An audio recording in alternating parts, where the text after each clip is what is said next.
Hey good people, hola mi gente, MsMalcolmHughes here. Welcome back. Today we're doing another book review.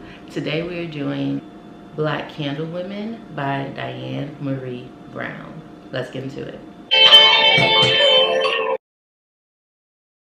So, in typical fashion, I will start by giving you all the pros, the cons, and whether or not I think you should read it.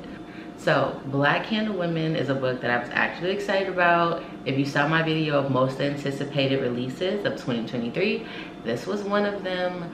And it's about 4 generations of women originally from New Orleans. They are hoodoo practicing women, and they're really trying to unpack a curse that's been placed upon their family. And the curse is that the men they love die. And heavy stuff, obviously, but what a plot to place our characters in and have them try to navigate. So we do have 4 generations of women. We have the great-grandmother, the grandmother, the mother and the aunt, and then the daughter. And so all of them have very different ways of viewing not only the curse, whether they believe it or not, but also their hoodoo practicing. And that comes up, we really do follow one of the daughters, Victoria, trying to introduce her daughter to their spiritual practice, to their beliefs. But she doesn't want to overwhelm her with too much information. But the reality is the information will come. You have all these women in one house, the information will come. And so then that is what propels our story forward. Once the daughter has that information, what does she choose to do with it? How will she practice? And how will she help the women in her family? So that's the summary, right? They're trying to unpack this curse that's been placed upon them. It impacts every aspect of their lives, how they live, how they choose to love or choose not to love. And it's even impacted their interfamilial relationships as far as how they can show up for each other or how they've chosen to cope with it, therefore damaging and dropping the family in the process. So it really is a story focused on generational healing family traumas. And so what are the pros of the book? The pros of the book are that there are some dynamic characters that I really enjoyed. Willow, Victoria, Augusta, Bella, there's so much here.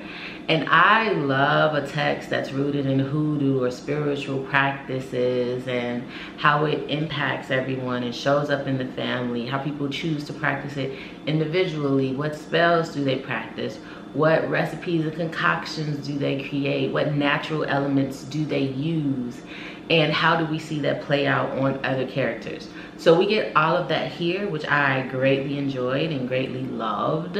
So that was definitely a pro. I feel as if it was pretty well paced. There wasn't a lot of lulls. It was a quick and easy read, so I kind of flew through it. I appreciated that. I appreciated the dialogues. They flowed naturally. None of it felt unbelievable. I still felt characters' individual voices coming through and resonating, so that was important. Again, loved the concept and the storyline. And for this to be a debut novel, I thought it was pretty well done. So those are my pros. Cons, I do feel as if it felt like a debut novel. I want to see this writer grow a bit. The storyline, though I love the plot of it, it wasn't always well paced. There are some things that I felt like could have been further fleshed out that I would have greatly enjoyed with the story. So whether that's the daughter and why she is the way she is, or really like Willow, there's just certain characters' storylines that I feel like deserved more, or even the background of Bellanova with the grandmother. I do like that it was unveiled over time and that we didn't all get it at one point. But I think the big thing for me, and if you know me and you know my channel, then you know the ending. How does it all come together? And I must admit that I was slightly disappointed once they come to head with the curse and its existence and what they should do about it. The counter curse to it, I was like, that was the resolution. I was disappointed in that, won't lie.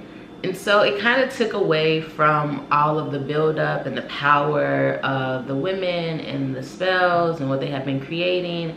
For that to be the counter curse, though I get how it could have been profound, it honestly was a little lackluster for me, so that did take away from it a bit. I also wanted more from the grandmother and Villanova once they finally interacted, but I guess it was a more realistic depiction, but I just expected more. So that the ending, towards the end of the book, it started to like dwindle a little bit for me.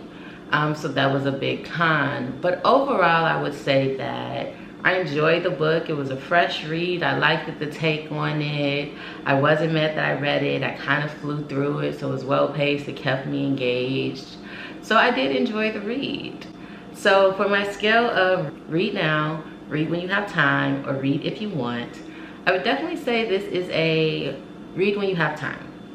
I do recommend it. I did enjoy it, but it isn't one of those read it now. It's a you should read it. I wouldn't not recommend that you read it. And so that's my review for Black Candle Women. That is it for me. The book that I'm currently reading is Friday Black. And the next video that you all will see will probably be the discussion questions of this book. So, as always, I am MsMalcolmHughes, one who believes that books are sometimes better than people. And until the next one, please remember to give time, to be kind to each other, and to have the very best day of your life on purpose. Peace, o dabo, adios, ciao.